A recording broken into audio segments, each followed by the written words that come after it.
All right. Hello, everybody. My name is Tanya, and I am the Adult Services Coordinator here at the Manteno Public Library, joined with Jamie Lockwood. This is the director of our library. Today, we are pleased to have New York Times and USA Today bestselling author Kate Moore. Hello. Kate's zooming in from London for us. She's the author of the critically acclaimed Radium Girls and The Woman They Could Not Silence. Kate will talk to us about her book, The Woman They Could Not Silence, for the first 45 minutes, and the last 15 minutes will be open to question and answer discussion. Thank you so much for joining us, Kate. We are very excited. Thank you so much. Thank you. It's a pleasure to be here. Thank you to everyone for showing up to the library today to come and hear this talk. I'm obviously super excited because you guys are in Manteno. And I went there as part of my research, and I'm really, really thrilled to be invited to talk to you today. So thank you to Tonya and Jamie and the entire library for inviting me to do today's event. And thank you to all of you for coming up to hear all about the amazing Elizabeth Packard. Now, I normally start this talk by saying, you know, it's the woman they could not silence, but I suspect you've never heard her name. But given she comes from your hometown, that may not be the case for many of you. I hope that you do know her name, given she is a homegrown heroine. And I hope, I know from Jamie and Tonya that some people have been coming into the library to try and find out more about her, which is just so exciting to me. And I know that the library has some amazing resources. So if you haven't already, you know, do ask about what they have, because they have some fascinating material that I was lucky enough to draw on when I was researching the book. Elizabeth Packard is one of those feisty heroines from history. And often what happens to those women is that history forgets them, and it commemorates instead the men who tried but failed to silence Elizabeth Packard. And it is my honour to try and restore her legacy, because she has an extraordinary legacy that she has left us. And today that's what I will be talking about. And so in a moment, I'm going to begin the talk with a short reading from the book, so that you get a sense of who Elizabeth was, what she was going through, and also of how I've chosen to tell this true story. Elizabeth Packard, I'd like you to try and picture her as we start this talk. In June 1860, she was a 43-year-old woman, a housewife, a mother of 6. She was pretty much a 5'1" Wonder Woman whose sheer spirit would take your breath away. She had long, dark brown hair, brown eyes, and a nose as strong and straight as her principles. Elizabeth's story starts on the cusp of the American Civil War in June 1860, and her story starts with a simple question. What would happen if your husband could commit you to an insane asylum just because you disagreed with him? And at this point, I'd like to turn to do the reading from the book. And at this point too, I'd like to remind everyone that even though I write in the style of fiction and of a novel, hopefully a page-turning one, with lots of twists and turns to the story, and where these characters from history almost feel like friends and feel like, you know, this drama that is happening in the here and now as you walk in step with them on their journey. Even though I write in that style, everything in the book is based on authentic historical fact, a record made by someone who was present at the time, be that a letter, a diary, court testimony, medical records from the past. So everything in this book is based on historical fact. So let's begin. This is an edited extract from chapter 1 of The Woman They Could Not Silence. The date is June 18th, 1860, and we are in Manteno, Illinois. It was the last day, but she didn't know it. In truth, we never do, not until it is too late. She woke in a handsome maple bed, body covered by a snow-white counterpane. As her senses resurfaced after a restless night's sleep, Elizabeth Packard's brown eyes blearily mapped the landmarks of her room: embroidered ottoman, mahogany bureau, and smart green shutters that, for some reason, were failing to let in any light. Ordinarily, her husband of 21 years, Theophilus, a preacher, would have been snoring next to her, his gravity-defying curly red hair an impromptu pillow beneath his head. But a few long weeks before, he'd abandoned their marital bed. He thought it best, or so he said, to sleep alone these days. Instead, her senses were filled by the precious proximity of her slumbering 6-year-old son. Her children were truly the sun, moon, and stars to Elizabeth. To see their happy faces and laughing eyes offered such blessed light. It was particularly welcome in a world that was becoming, by the day, increasingly black. Such melancholy thoughts were uncharacteristic for Elizabeth. In normal times, the 43-year-old was always rejoicing. But the splits that were even now threatening her country, with some forecasting an all-out civil war, were mirrored in her small domestic sphere within her neat 2-story home. Over the past 4 months, she and her husband had retreated behind those enemy lines, prompting much anxious foreboding from Elizabeth. The Packards had married in 1839, when Elizabeth was a green 22 and Theophilus a dusty 37.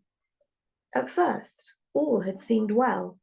Elizabeth had been raised to be a silent listener, and her preacher husband contentedly became the sole mouthpiece in their marriage. To make him happy was the height of my ambition, Elizabeth wrote. That's all I wanted, to make my husband shine inside and out. The problem in their marriage had been he didn't make her shine in return. Their characters were as opposite as it was possible to get. Where Elizabeth was vibrant, sociable, and curious, Theophilus was gloomy, timorous, and, in his own words, dull. Elizabeth described their marriage as cheerless. Nevertheless, she said nothing to him directly. That is, until everything changed. In 1848, the first Women's Rights Convention was held in Seneca Falls, New York, unleashing a national conversation about the rights of women. It was one in which Elizabeth and, less willingly, Theophilus took part. Countless times, the couple had warm discussions on the subject, and it was Elizabeth, naturally blessed with a most rare command in language, who triumphed in these fights. Yet her victories came at a cost.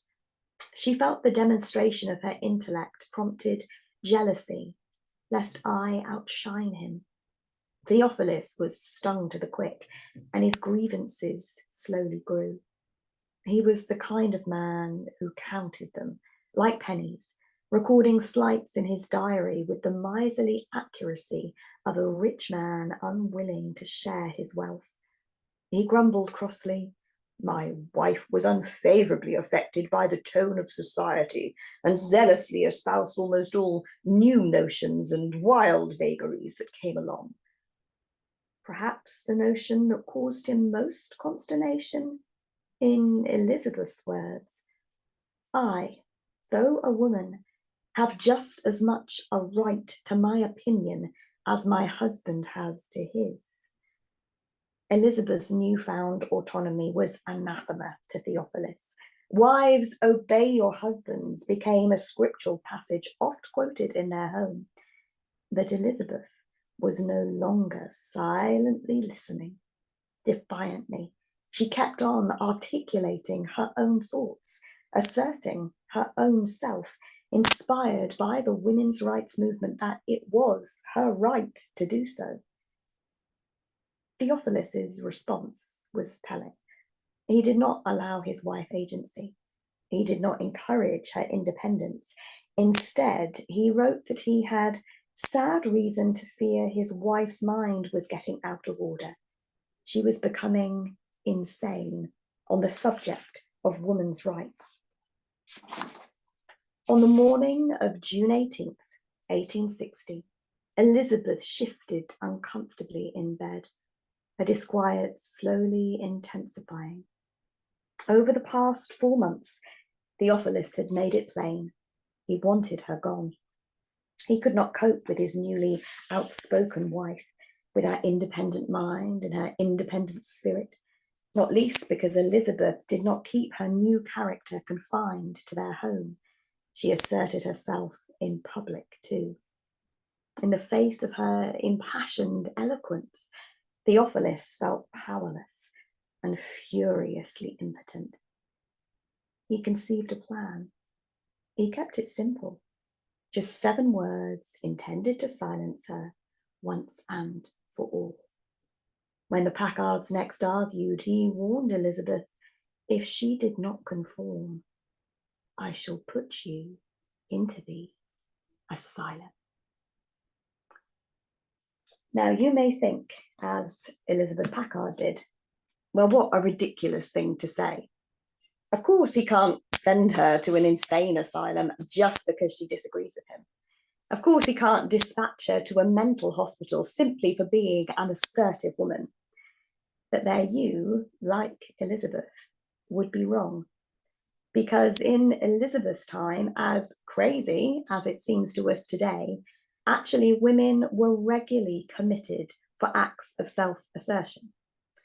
And so as Theophilus starts to voice his fears and concerns about his wife's mental health to his parishioners, they don't dismiss his suggestions. Instead, they start to watch her actions and her words with a close degree of inspection and scrutiny. Elizabeth grows in confidence, and eventually she decides that she wants to reject not only her husband's marital authority, but his spiritual authority as her preacher too, and she goes to worship with the Methodists instead. But this is a final straw for Theophilus Packard, and now publicly he asserts his threat to send her to the asylum. His parishioners support him. As evidence, they cite Elizabeth's own words and actions, these words and actions that they have been viewing through a prism of madness ever since Theophilus first whispered that rumour of insanity. And so they've been watching Elizabeth, and when Theophilus did not clean the yard and Elizabeth shouted at him, well, this unwomanly, unfeminine behaviour of shouting at her husband, of raising and using her voice, this is cited as evidence of madness. When Elizabeth confides in a friend that she dislikes her husband and his controlling ways, well, this too is surely madness, because a wife should love, not hate, her husband, because women are built to love and not hate. For another parishioner, it's not her shouting or her dislike of her husband that is seen as madness. Instead, it's the fact that Elizabeth speaks up in her Bible class. He cites her incessant talking as evidence of madness. To Elizabeth's shock, however, it isn't only the small town parishioners who think this way. The doctors of the era do too. In fact, women who had ungovernable personalities or who had plenty of what is termed nerve, these are actually textbook examples of female insanity in the 19th century. Doctors believed that any woman who was assertive or ambitious, who pushed the boundaries of her domestic sphere, who longed to be more than just a wife and mother, they were seen as mad women.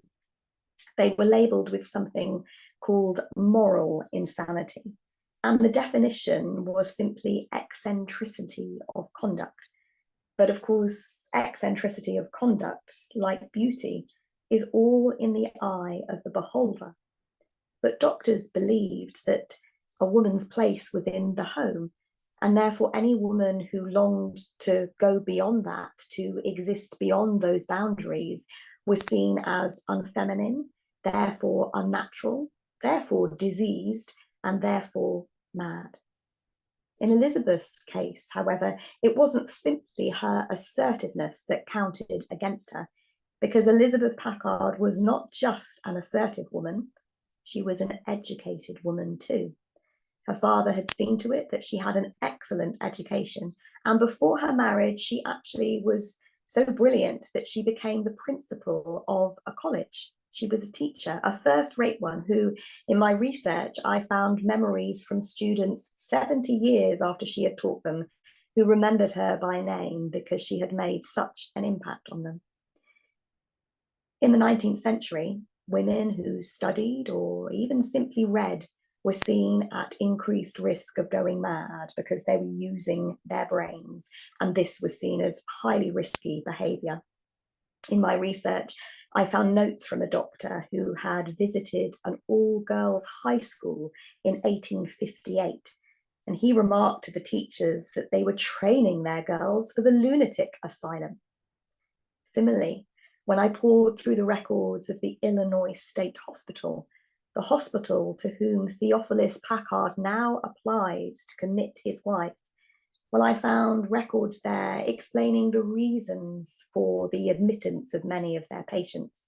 And there, in black and white, in the hospital's own records, they cited novel reading amongst their female patients as reasons they were admitted.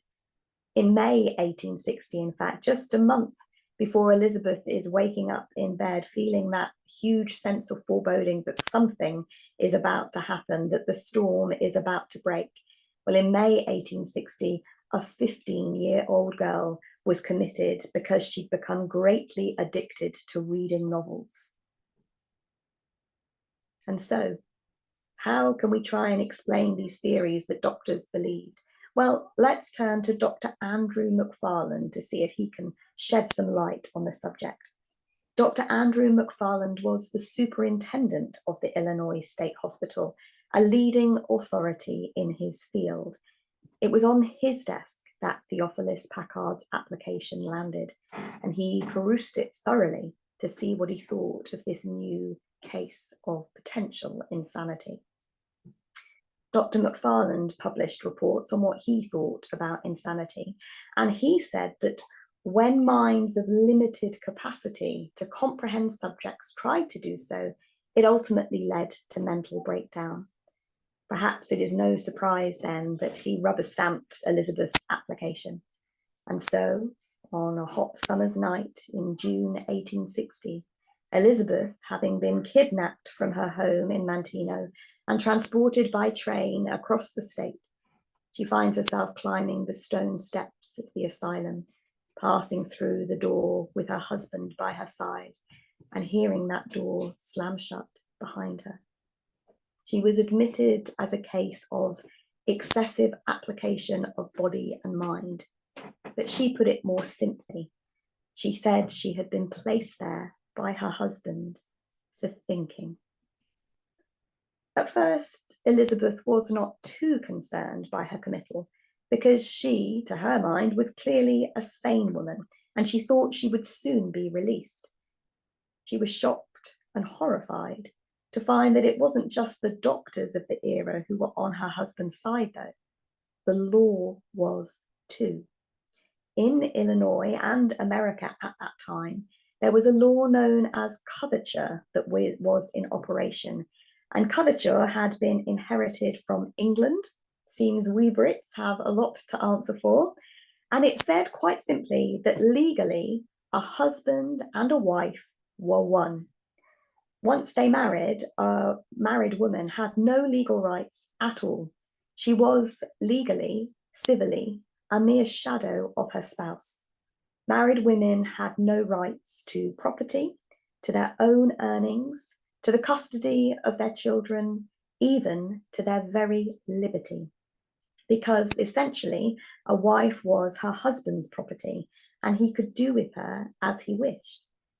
The law in Illinois specifically stated at that time that a wife could be committed to an insane asylum simply by the husband's request, and specifically without the evidence of insanity that was required in other cases. A husband could simply ask for his wife to be locked up in a mental hospital, and the law said he could do it. Unless we think that these are merely historic laws that don't impact us in our modern lives, you may be shocked to know that it wasn't until 1974 that a woman could get a credit card independently in America. Before 1974, a man had to co-sign any credit application, and a bank could also discount a woman's earnings by as much as 50% when deciding how much credit to grant. So these laws that were on the statute books back in 1860 actually had far-reaching consequences and impact right into the 20th century, and we still see their impact today too. And so Elizabeth finds herself the morning after the night before waking up in the state hospital. She makes her way down the long corridor to the dining hall, and she is shocked when she enters, because it's not at all as she expects. The table is laid with an oilcloth tablecloth. There is glass and china on the table, and sitting around convivially chatting are women just like her. Middle class, middle-aged, married, and seemingly entirely sane. Their doctors' own notes say that such women were committed to hospital for causing the greatest annoyances to their families or for defying domestic control. These were the reasons that these women had been locked up, and there were so many of them. Elizabeth found as she sat at the table that her elbows jostled next to her neighbours. There were so many women, in fact, that the ward was completely overcrowded, and Dr. Andrew McFarland had recently successfully applied to the state legislature for increased funding to build a whole new wing to his state hospital. This wing would have space to commit another 150 patients, and every single one of them would be a woman. And this brings to light another reality about 19th century psychiatry. And it was that you didn't just have to be an assertive or an educated woman to be liable to be locked up. Simply being a woman left you at increased risk of madness, or so they said. Doctors believed that a woman's menstrual cycle and her sexual organs meant that she was at increased risk of going mad. So powerful did they think that these forces within women were, that they encouraged mothers to try to delay the onset of their daughters' periods, to try and stave off this risk of madness for as long as possible. And so mothers were encouraged that their daughters should never read novels or eat red meat. Instead, they must take cold shower baths and wear drawers. And this was the medical advice of the time, to try and delay the onsets of periods because it was so dangerous for a woman's mental health to actually menstruate. Here is Elizabeth then, stuck in the asylum. The doctors will not help her. The law will not help her. In fact, there is only one way out, and Elizabeth very quickly grasps what it is.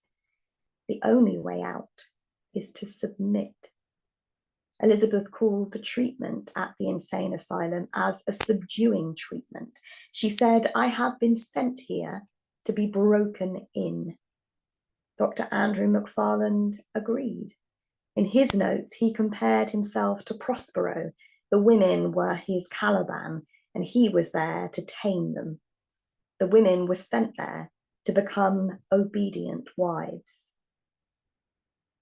But here is where the story gets really interesting, because Elizabeth wrote, "In my case, this woman crushing machinery works the wrong way. The true woman shines brighter and brighter under the process instead of being strangled." Elizabeth found that the injustice of her situation actually strengthened her resolve, and through this crucible of suffering, she actually became a stronger woman. She found herself, and this for me is one of the most exciting and powerful aspects to her story. My book is called The Woman They Could Not Silence, but what I find fascinating about it is it's the journey of Elizabeth learning how to become the woman they could not silence, learning how to find that unsilenceable voice inside herself. Because she starts the book as this housewife, this domestic woman, a woman who at first is afraid to speak up in Bible class because she said, I felt so small, as though nothing I said could be worth hearing. And yet by the end of the book, she is unstoppable and she truly believes in herself.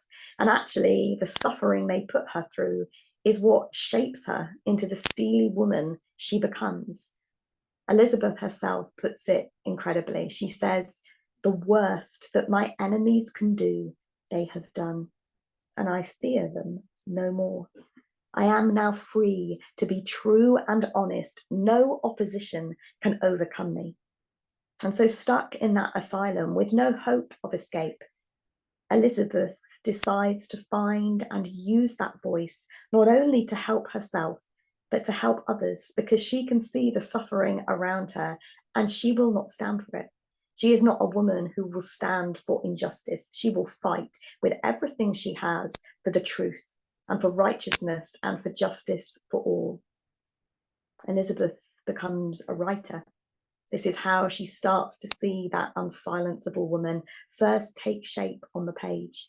She's not allowed to write, but she steals scraps of fabric and tears strips of newspaper out so that she can write with stolen pens and snubs of pencil. And she starts recording a secret journal that she hides in amongst her things, always fearful of discovery. In that journal, she commits her thoughts, her feelings, her experiences to paper and to fabric and any scrap that she can find. And what a gift to me as someone researching her life, because that journal survived and I was able to draw on it when writing the book. And what is phenomenal is that it is Elizabeth's own words. And so if you read the book, it is to hear from Elizabeth herself, writing as the moments are happening in her life, committing to paper what she was going through at that very time, committing her thoughts and feelings. And therefore to read the book is literally to walk in step with her, to share those feelings, for her to tell us in her own words what was happening to her. And as I say, a truly extraordinary woman who goes on not only to change her own experience and those of the women she meets in the asylum, but outside too. She leaves a lasting impact on the world as she moves from housewife to historically significant heroine, someone who truly changes the world. Make no mistake, however, though this is a history book with a historical heroine at its heart, the issues at the centre of this book could not be more modern. And that's actually how I first came to this story. It didn't start for me in 1860. It started in the fall of 2017, amidst the fire of the Me Too movement. I was inspired by that movement. It was an astonishing time. I'm not sure people even remember these days how electrifying it was. But for the very first time in anyone's memory, I think, women were being listened to and believed. That was the difference about the Me Too movement. And it got me thinking, why has it taken so long? Because that time was the first time we were taken seriously, but it wasn't the first time women had made allegations of sexual harassment or rape or exposed the reality of what living as a woman in a patriarchal society was. The difference was we were listened to and believed. And I got to thinking, well, why has it taken so long? And how have women been silenced and discredited in the past? And one way that we have been is through this claim of madness. This idea that when a woman speaks out, uses her voice, says her truth of what has happened to her, the immediate reaction is to turn around and say she's crazy. It's the easiest way to dismiss someone and what they're saying. And that is what I decided I wanted to write about. I wanted to write about the way that women have been silenced, the way our actions have been viewed through this prism of madness that is almost impossible to fight against once that allegation has been made, because as Elizabeth found, everything you do is seen as mad when she was kidnapped from her home in Manteno, if she had railed, if she had hit out at the people who were snatching her, if she had destroyed property, clung to the door frames as she was being taken away, well, that would have been cited as evidence of her madness. She was incredibly astute about that. And Elizabeth was someone who would just relax. She would say, I'm not going to fight you physically carrying me off, but you will have to take me away because I'm not doing your dirty work for you. I will not walk to the train station to be taken to the insane asylum. You will have to carry me every step of the way. When I first decided I wanted to write about this subject, I knew I didn't want to write a polemic because I am a storyteller at heart. And so what I wanted to do was find one woman's story in history, a sane woman who had been accused of being insane when she spoke up for herself, but wasn't. And so I went looking for her. I actually started my research in the 20th century, and there were plenty of women that I found, but the psychiatric treatments that women were subjected to in that time were things like electric shock therapies or lobotomies. And too many women ended up silenced. And I didn't want to tell that story. I wanted to have a happy ending for my book. I wanted there to be inspiration at the end of it. And so I had to go further back. And it was almost, I didn't know if this woman existed that I was hoping to find. And I fell down a rabbit warren of internet searches about women and madness. And on the 15th of January, 2018, I fell down that rabbit hole, into a University of Wisconsin essay about lunacy in the 19th century. And 4 pages in, there was a single paragraph that mentioned a woman called Elizabeth Packard.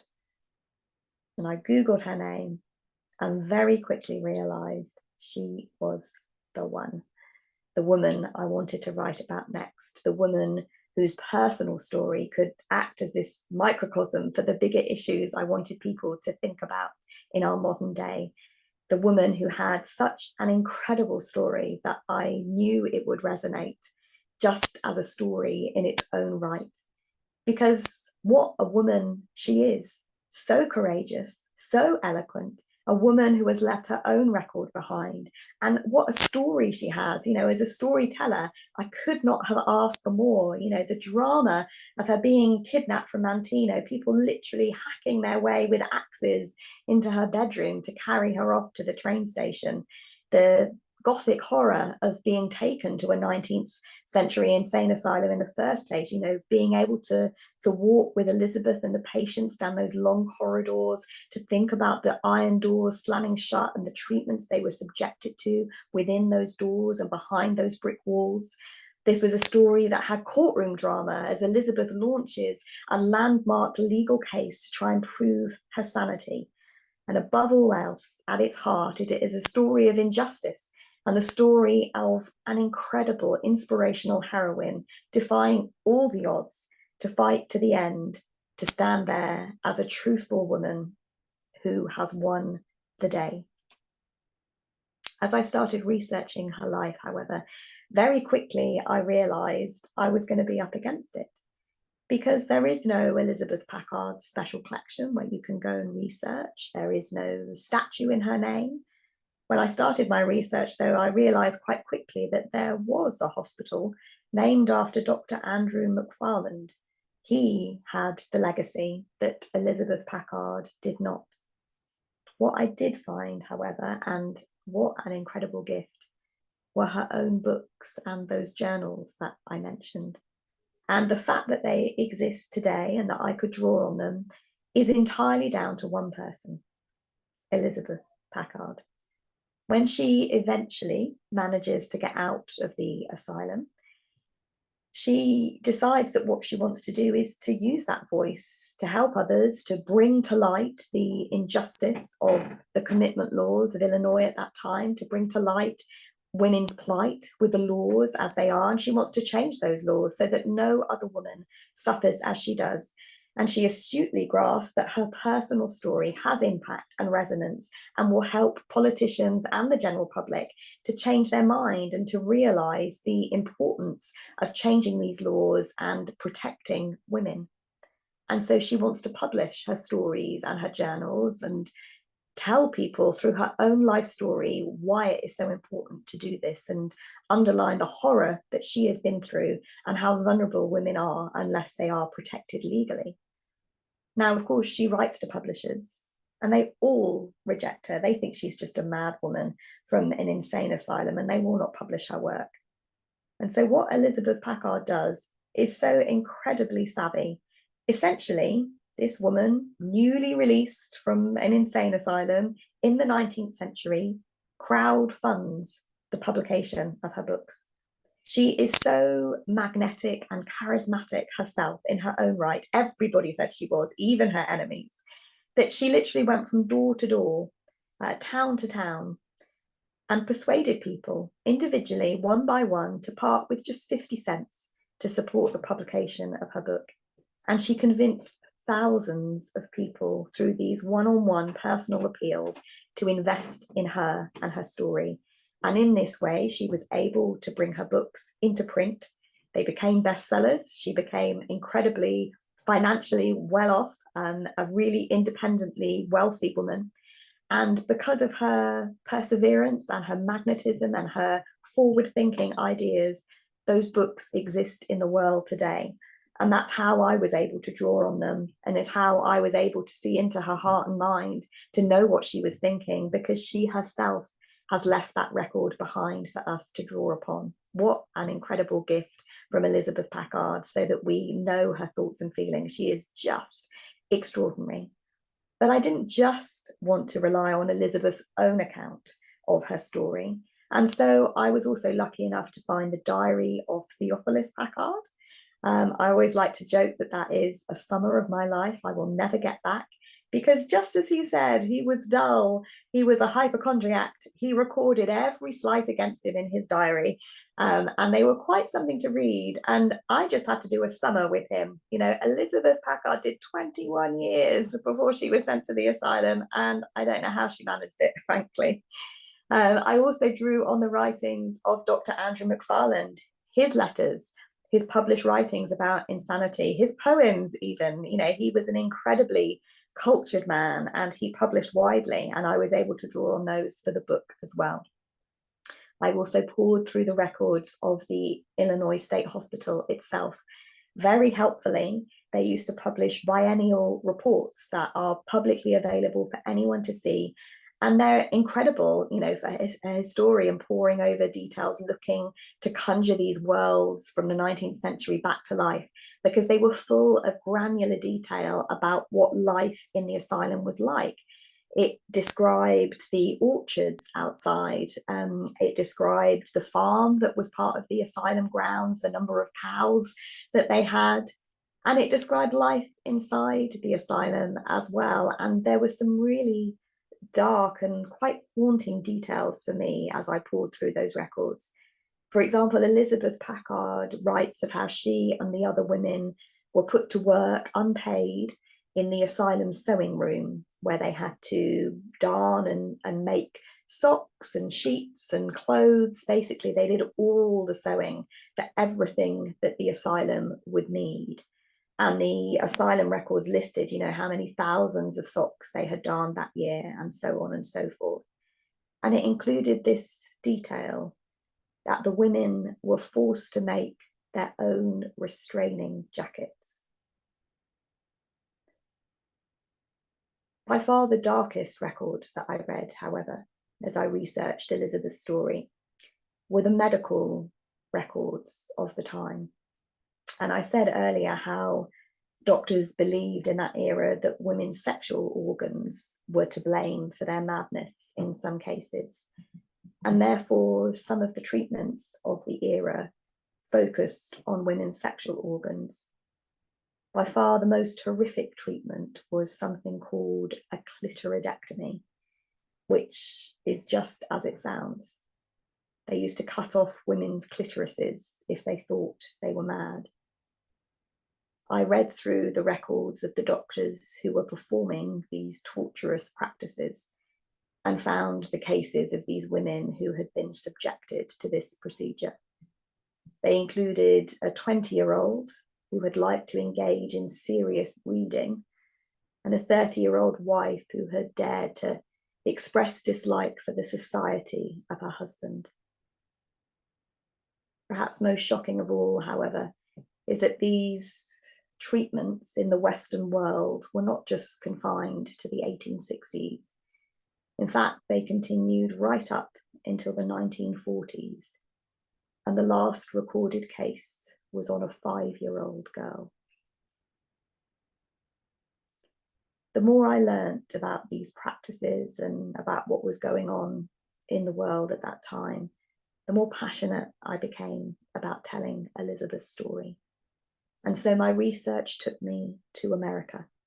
I wanted to follow in Elizabeth Packard's own footsteps. And so I travelled everywhere that she had gone. I went at first to Shelburne in Massachusetts, where she spent most of her married life. She lived right up in the mountains. That's where Shelburne is. It's a place where the very landscape speaks that things have always been that way and always will be. There's the heft of the mountainside, the forests that surround you, even the very houses creak with age. And it was so illuminating to travel from there to the wide open spaces of Illinois, where, as you know, the skies stretch on forever and there is such a sense of potential and what could be rather than what has always been. And Elizabeth's own mind opened in the same way when she travelled out west. And she absolutely loved that. She loved the way that in Illinois, it was like the mold was being broken up. She loved that she could wear her house dress during the day, the fact that women and entirely all the Western settlers were pushing boundaries and trying new things, and the old ways weren't the ways that people were living with anymore. And that was all about what Elizabeth was interested in, and was interested in pushing those boundaries and inspired by it. As part of my research, of course, I also travelled to Manteno. I came to the library and researched there with all their amazing resources. And I also worshipped. I attended a Sunday service at the church just next door, which is where Theophilus Packard used to preach. What I found really interesting is that when I came, the church was led by a female pastor. And I thought that was wonderful as a coda for the book. The fact that this church that in 1860 had silenced a woman for speaking up was now led by a woman who were leading her congregation in prayer. And it was so insightful too to attend that service because, as you know, if you go to church, there's such a sort of cohesive choreography to attending an act of worship. The way the congregation rise and stand and sit together in unison, the way your voices rise and fall as you sing, as you pray. For Elizabeth to break away from that, to choose to follow her own faith, I think was a truly extraordinary thing. Such bravery and courage to follow her heart and her own faith. It really underlined to me what she left behind and how strong she was for doing that. Perhaps the most powerful part of my research, however, came when I travelled to Jacksonville, Illinois, to visit the insane asylum that Elizabeth was held in. Like her, I walked through and past the stone gateposts that mark the borders of the asylum grounds. They are twice the height of a woman. And yes, they're very old and crumbling now, but their stature is still impressive, and there's still a very real sense of crossing over as you leave behind the roar of the road and the modern world and move into what is now a community park. I walked through that park, and the orchard that Elizabeth mentions in her diaries and in those asylum records, that was now grown to maturity. And as the wind whistled through the trees, it sounded like a chorus of voices trying to be heard. To my disappointment, Old Main, the building in which Elizabeth had been held, had been knocked down in the 1980s, so I was unable to go into it myself. But I did interview locals who told me that when they were teenagers, They used to break into that very building that was then an abandoned insane asylum.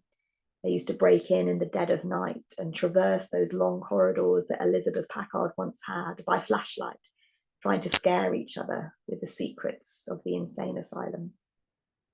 And those insane asylums did still have secrets to share. When they tore the old building down, they kept the limestone windowsills because they were engraved with messages from the patients. Over the decades that the building had stood, the patients had etched words and drawings into the windowsills, trying to leave their own mark on the world in whatever way they could.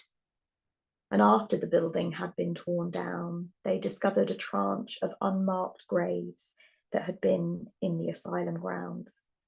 They belonged to the patients.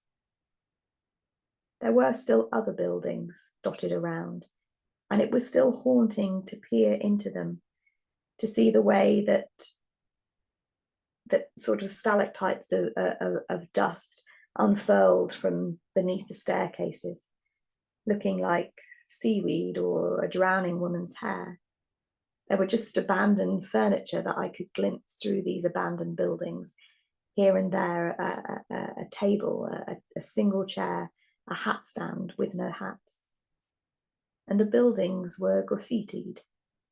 Don't open, dead inside.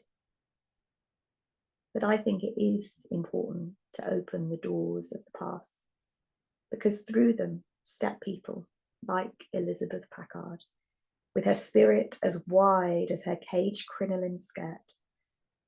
Elizabeth wrote, "Women are made to fly and soar, not to creep and crawl as the haters of our sex want us to." And I think Elizabeth's greatest legacy is not the legal changes that she ultimately made or the impact she had on her society in her own time. Her greatest legacy is that her story teaches us all how to fly, what it means to believe in yourself when all others around you are telling you something different. Hers is a story of strength and stature against the odds, and I think she is truly remarkable. Elizabeth wrote of how fighting for justice takes time, but eventually the truth will out. And that is very true in her case. I mentioned earlier how Dr. Andrew McFarland had a hospital named after him in Springfield, Illinois. I'm very pleased to tell you that in August 2023, not even a year ago, there was a public announcement made. People came out and carried a podium outside the hospital, and then the governor of Illinois stepped up to it, and he announced that the hospital would no longer be named after Dr. McFarland. Instead, it would be named after Elizabeth Packard. Finally, her truth was out, and she was honoured, as she predicted she would be, as the world's reformer, a woman who truly deserves to be celebrated and remembered. Elizabeth wrote, "I will not hide my light under a bushel.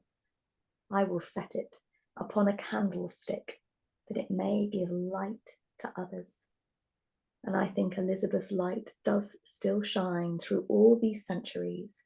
And I hope her story of strength, of sacrifice, of fighting for what you believe in, of fighting for yourself, touches your life and lights your life, just as it has done mine.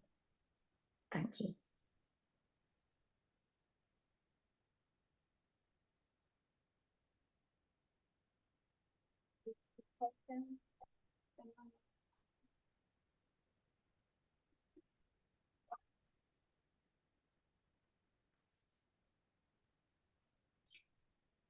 We're now moving to the Q&A portion of the evening.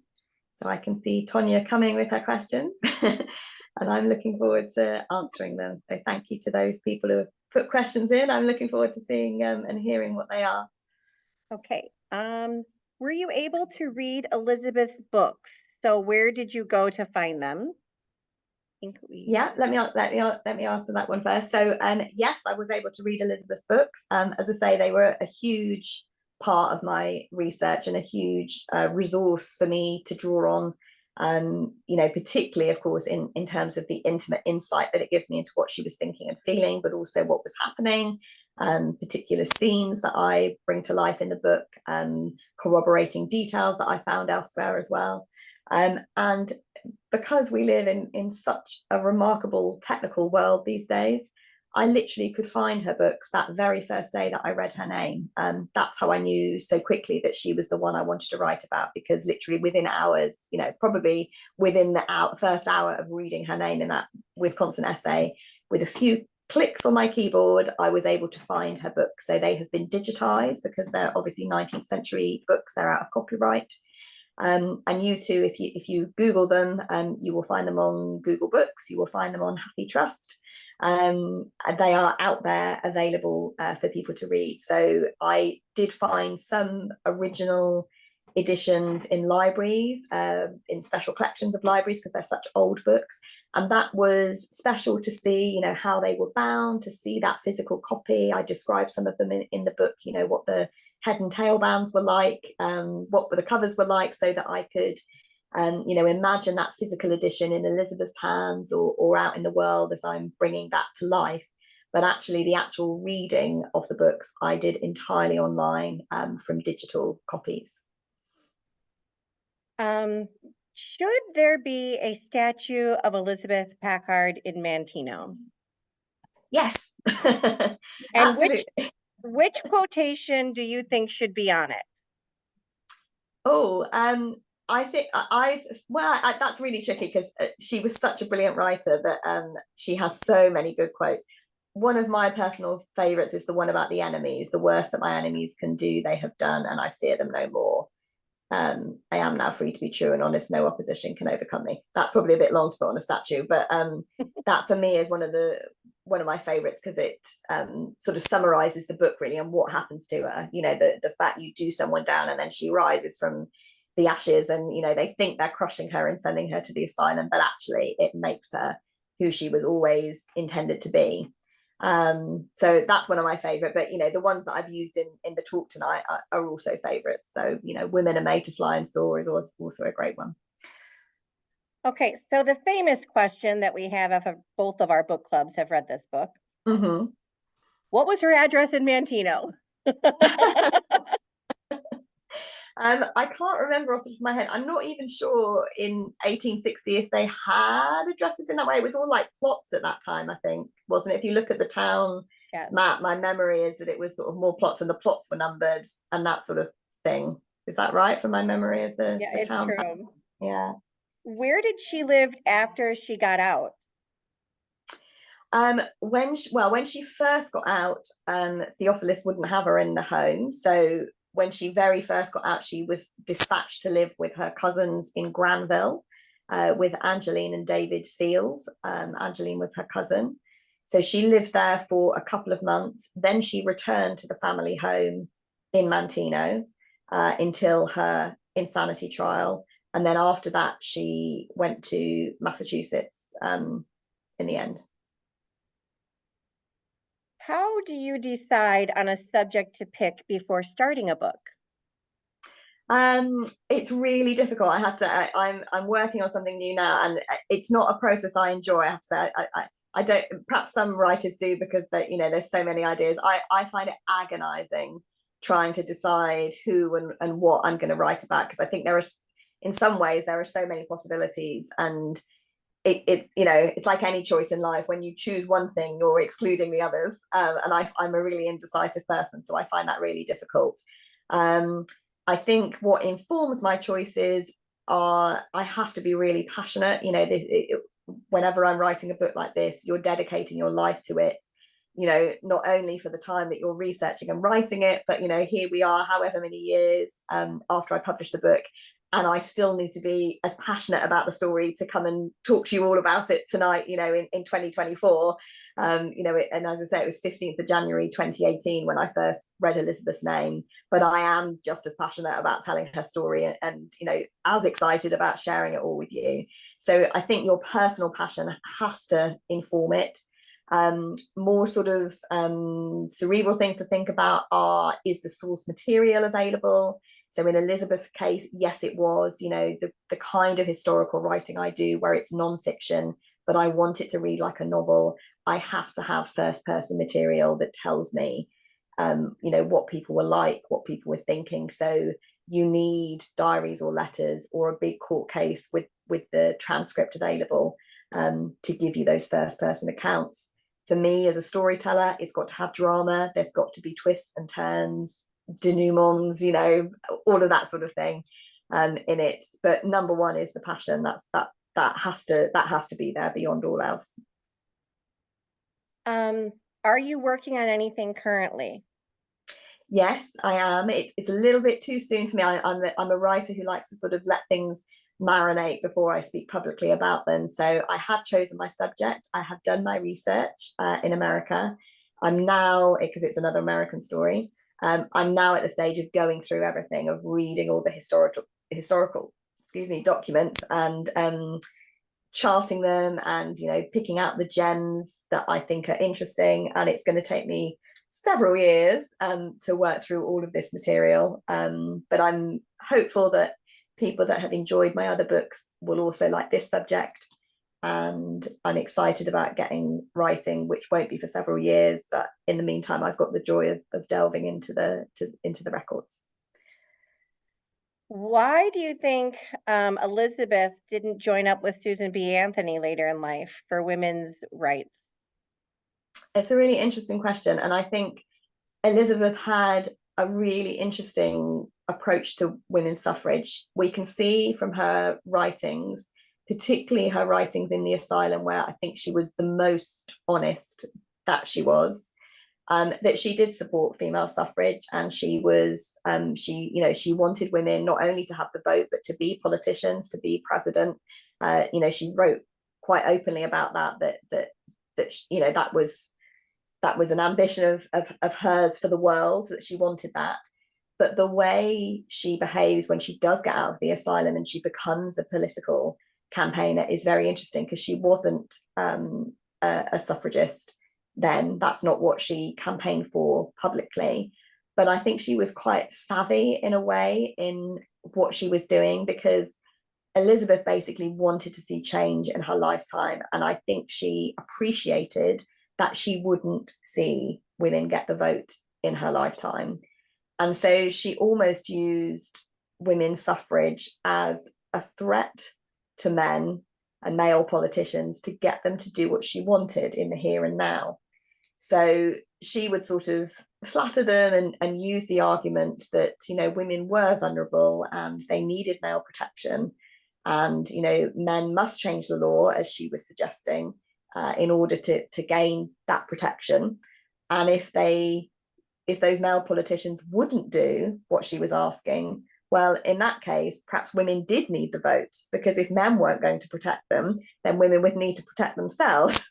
So it was almost used as a kind of threat to them, that if they didn't do what she wanted, then she might have to campaign for female suffrage, you know, because if they weren't going to do it, then women would have to. So I think she was quite savvy in a way, but as I say, it obviously meant that she wouldn't join forces with those people who were campaigning in her time for women to get the vote.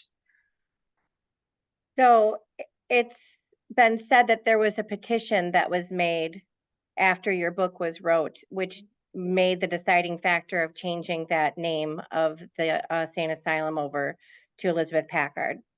Did you sign the petition? Yes, I believe I did. Yeah, someone sent it to me. I'm pretty sure I did sign it.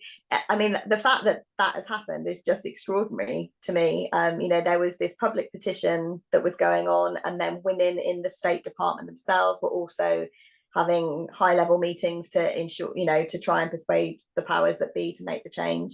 And they reached out to me and, about it as well. So I just think their campaigning was incredible to have affected this relatively quickly as well. The book came out in 2021, I think. So it was only 2 years later that they actually made that change, which is, incredible.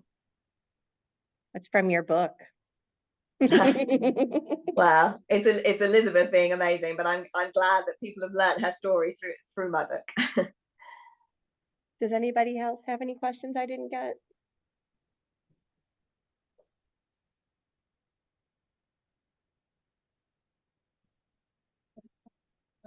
They want to know how you write. Do you go into a certain room? Do you go in at 7 p.m.? Do you have Post-it notes everywhere? I'm very methodical, I would say, and I do so much preparation before I start to write, and it's one of the things. I love the writing part, but it's actually the smallest part of what I do. So I love it when I'm doing it, but as I say, time-wise, it's the thing that takes up the least time, the actual writing.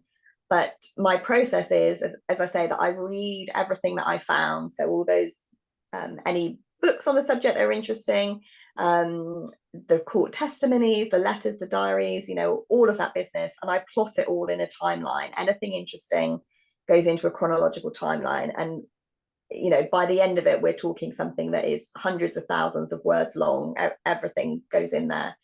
Then I review that timeline and I create what I call a blueprint for writing the book, which is almost a paragraph by paragraph guide of saying where I'm going to put all the different historical information. So when I was writing the Radium Girls, it would be, okay, I'm going to mention the camel hair brushes here. I'm going to mention the crucibles that they're using here, that sort of thing. And that blueprint has all the twists and turns as well. So the chronological timeline, as it suggests, goes step by step, whereas the blueprint will have the reveals. When am I going to reveal how Elizabeth got her trial? When am I going to reveal the truth about Dr. Flynn in the Radium Girls? And that obviously isn't necessarily chronological. It will happen when I think it's best for the story to happen. And the other thing I do when I'm plotting everything is, as well as recording the gems, I put a reference of where I've got that gem, that quotation, that date, whatever. And it's very specific. It refers to an exact document, exact page number, and it means that I can locate quotations within seconds because I know it's page 5 of this document from Manteno Library or wherever I got it.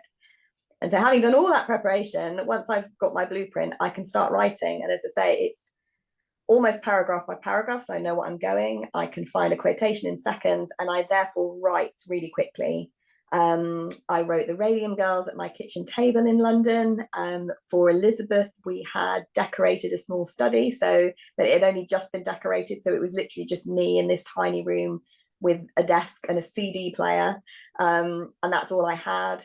I write with pictures, photographs of the people I'm writing about on the walls. But everything else is either digital or I've printed out my blueprint, and I just have my blueprint next to me on the desk that I cross off or tick off as I'm going through. And I can deviate from it if I think this is taking too long to get here, or this is a better chapter ending. I will sort of do that. But that's the process basically. So yeah. Well, we have one more.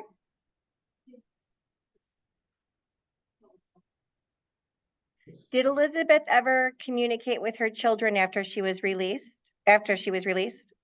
Yes, absolutely. And the book will tell you more about that. And I'm very pleased to say there was a happy ending with the children as well. So the book actually finishes with a scene of them all going to church together. So if you read the book, I hope you can see how important her children were to her and how that those relationships evolved and how it all ended up. Well, we thank you for writing the book. Can't wait for your next book. And thank you for being here today. It's my pleasure. I was so excited to come to Manteno and talk to you. I only wish I could be there in person to revisit it because I've got such special memories of your town. So thank you so much. Thank you. Thank you, Kate. Thank you. Bye. Bye-bye.